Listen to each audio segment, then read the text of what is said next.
The man agreed to go undercover in one of the most dangerous prisons in exchange for a reduced sentence.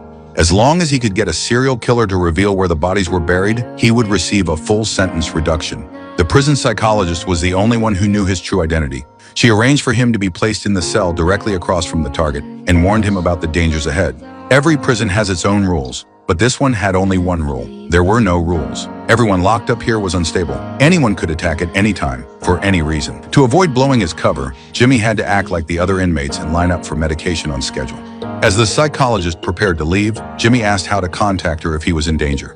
She gave him a number, and he forced himself to memorize it. After that, Jimmy started trying to approach Larry, but Larry ignored him. The man looked harmless, but he was extremely guarded.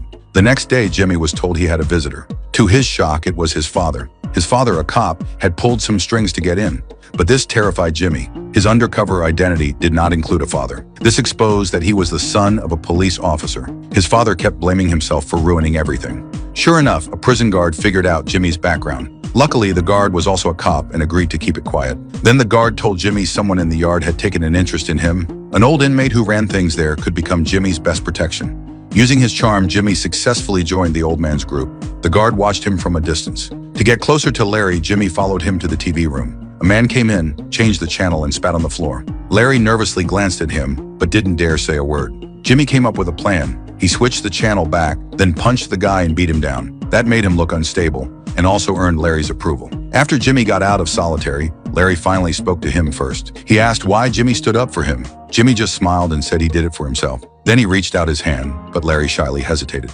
Later, Jimmy steered the conversation toward cars, something Larry liked. They started chatting comfortably. Then the same guard walked over. He congratulated Jimmy on finding protection, but warned him if the old man ever found out he was a cop's son, he'd be dead. The guard smirked and walked away.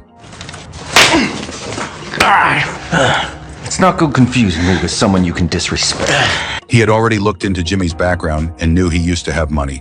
Then he threatened him for $10,000 or he would expose him.